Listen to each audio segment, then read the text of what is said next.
How's everybody doing? Yeah. Thanks for welcoming me here today. My grandmother grew up in a small town of Stettel in Lithuania, where she lived the simple life of a Jewish family in the countryside. They were the Tanners in town. The year was 1938, and there was word of a war coming. Accustomed to periodic pogroms of Jews, her aunt and uncle were eager to leave Lithuania until the period passed. But her own family didn't believe any real danger was coming. When her aunt and uncle came by one extra ticket to America, they asked their sister and brother, my grandmother's parents, if they could take one of their children on a trip with them. It would just be a trip, they said. We promise. Finally, my grandmother's parents agreed. One of their many children could go on this trip to America. But who would it be? Well, the eldest, of course. No, they decided the eldest is doing great in school and we wouldn't want her to leave her studies. Okay then, so the second eldest. Well, the second eldest isn't doing well in school and so should stick with his studies. Okay then, the third eldest. Well, no, that one was mother's favorite. Okay, the fourth eldest. That was my grandmother. So one day, half the town walked my 5-year-old grandmother to the train station and saw her off on her trip to America. She would never see any of them again. 2 years later, Nazis encircled the town. They killed the rabbi first, then the doctor, then the kosher butcher, and then every last Jew in what would later become known as the Holocaust.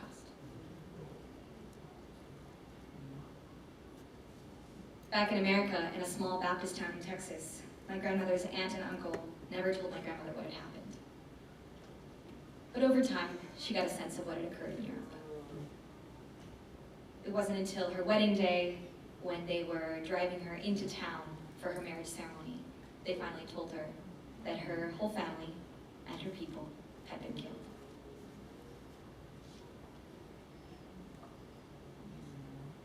Two generations passed.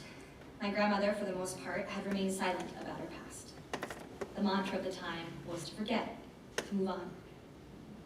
It wasn't until she was 60 years old, a beloved leader of her synagogue, that she decided it was time to remember.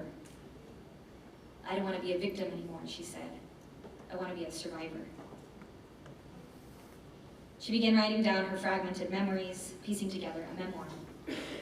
She wrote of Jewish life in the shtetl, acculturation to American life, and how she'd finally arrived at the point where she wanted to return to her hometown in Lithuania. She applied to be the director of the Holocaust Museum in Houston, where she could pay homage to her slain people. She proudly served as that director for 2 years, until one day, as she was getting in her car to drive to the airport to come visit me and my family for Thanksgiving, she was in a freak accident and died. The rabbi said to the congregation upon her death, "This is the saddest day of my life."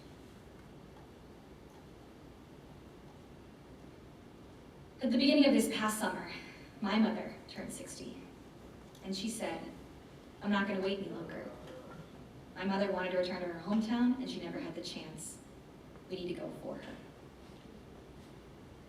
So my mother, father, and I flew to Lithuania with nothing except my grandmother's memoir in hand. We read it voraciously, studying her every reflection and experience.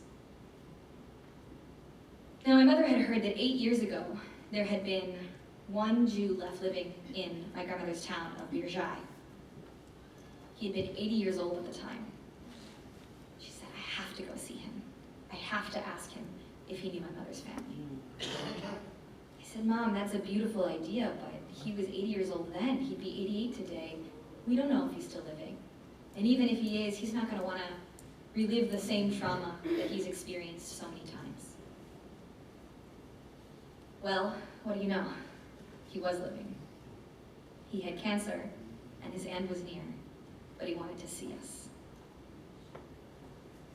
Sheftel Melamed was his name, the last Jew of Birzhai. We drove up the rocky path to his home, and he emerged from the shuttered yellow house, a frail man with slacks and a sweater. and a slight stoop. We greeted each other. He got in our car, and he directed us to the outskirts of town, to a large grassy field.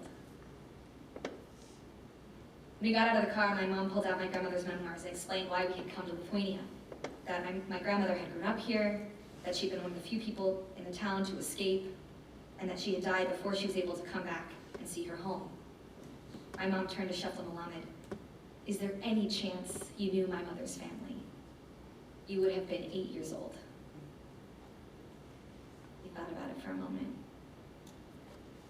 They were the Tanners? Yes, they were the Tanners! She threw up her hands and my dad burst out laughing.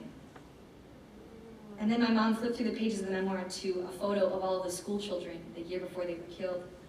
And she pointed out all of her aunts and uncles. And then Shefla Melamed found himself in the photo. He kissed the page, and he kissed it over and over and over again. And I tried not to weep.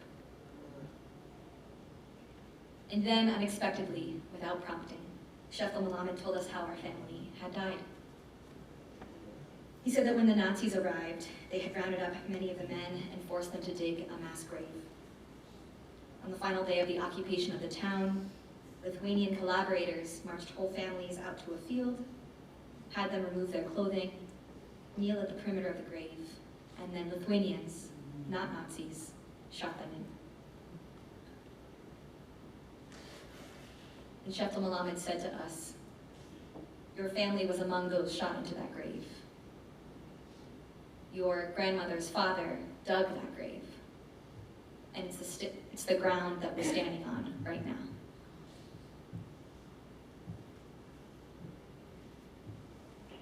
That moment still reverberates in my mind and in my stomach. I thought about our family, about the collaborators, about the bystanders, and I thought, this should never happen again to anyone. And it also made me think, I'm the descendant of a survivor. And actually, every one of us here is, against all odds, the descendant of a survivor. Or maybe of many survivors. And maybe we too, in our own lives, are survivors. So then, how do we live in a way that honors the fact that someone before us struggled just to live? Just barely got their descendants, us, a chance at life. And what if you're not just the descendant of a survivor, but you're also the descendant of victors? In this week's chapter in Make the Road by Walking, or the McLectionary, as I hear it's affectionately called, Brian McLaren writes about the Hebrews' escape from slavery and persecution and their arrival in the land of Israel. He writes, we've come a long way in our story already. We've discovered creation, crisis, calling, and captivity. And now we come to a fifth major episode. It's a story of conquest, as the Israelites finally reached the land their ancestors had inhabited 4 centuries earlier. There's just one problem. Others have moved into the land and made it their home for a generation. To possess the land, the Israelites will have to displace these current residents through a war of invasion and conquest. Sound familiar? In 1947, after Jews fled the Holocaust, they again reached that same holy land of their ancestors, and the UN partitioned historic Palestine and founded Israel as a safe haven for Jews. There was just one problem. 1 million people were already living there, and they had been for countless generations. Now, coming from a Jewish family whose narrative centers around the murder of 6 million Jews, I grew up sharing in the deep gratitude felt amongst the Jewish diaspora for the creation of a home for the world's surviving displaced Jews. I grew up knowing it as a place where my family felt our culture and our faith could fully thrive. But what I didn't know growing up was that in creating a haven for one group of refugees, 700,000 people were displaced from their homes in what was known as the Nakba, Arabic for catastrophe, effectively erasing over 400 villages and creating an entirely new group of refugees in its place. What I didn't know was that those people were never allowed to return to their land. That the premise of a Jewish state requires institutional discrimination against the Arab citizens of Israel. And that the Jewish state has enforced a brutal 40-plus year occupation of the West Bank and the Gaza Strip, where Jewish settlers and Palestinian residents live under two completely separate and unequal applications of Israeli law. What I didn't know is that the West Bank is overrun by Jewish settlements, that Gazans have no control over their borders, the sea, the airspace, or the population registry, that in non-war time, Gazans have, at most, 4 hours of electricity a day and no running water. This summer, as we all know, only a month after I returned home to Lithuania, Israel launched Operation Protective Edge, and over 2,000 Palestinians were killed. 75% of them civilians, 500 of them children. Hamas fought back, and 63 Israelis were killed, 3 of them civilians. In Gaza, thousands of homes were demolished, half of all schools and clinics were destroyed, 6 hospitals were bombed, hundreds of thousands of Palestinians were displaced. Brian McLaren writes in this week's chapter, "Today, as in the ancient world, many people sincerely believe that God loves us so much that God has no trouble harming or destroying them for our benefit. To help some, is God willing to harm others? Is God part of the violence in the world? And is violence part of God? Or is God the voice calling us in our violence to move to a new place, to join God beyond violence, in kindness, reconciliation, and peace?" From a distance, I don't think that question is hard to answer, but it's harder when we're put to the test. And I think it's hardest when we realize that our own people, our own righteous, surviving, formerly oppressed people, have become oppressors. When injustice is perpetrated in our own names. What injustices are done in each of our names? What injustices are we made complicit in? And when we find that people from our own flock are oppressing others, what is our moral obligation? What does a God who calls us out of violence require us to do? And once we identify what that is, what is required of us, how do we act not from a place of guilt, but rather of righteousness, responsibility, commitment, love?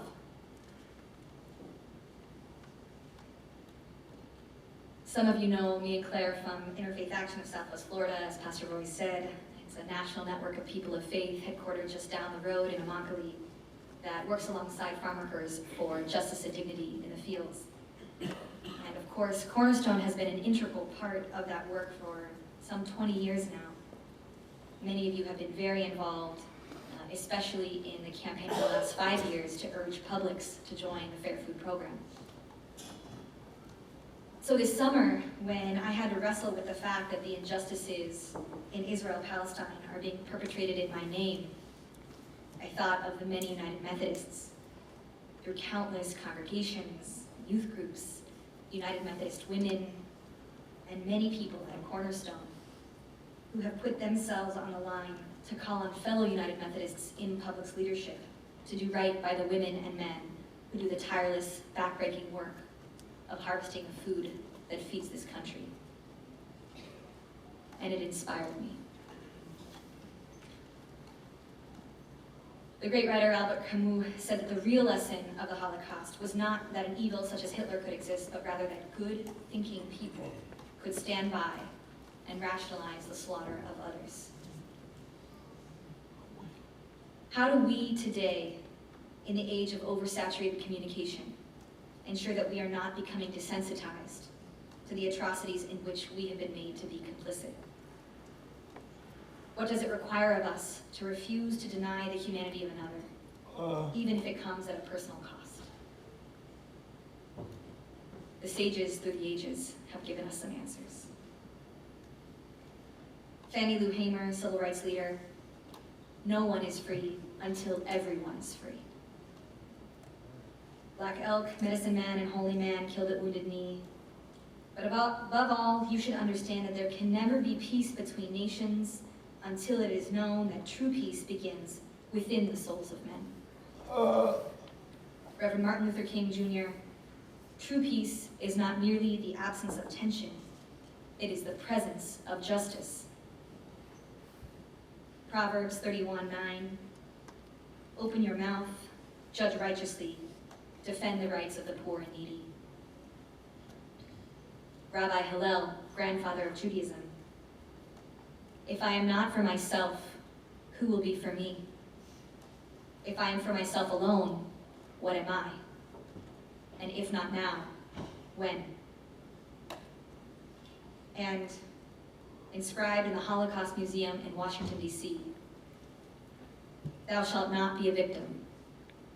Thou shalt not be a perpetrator. But above all, thou shalt not be a bystander.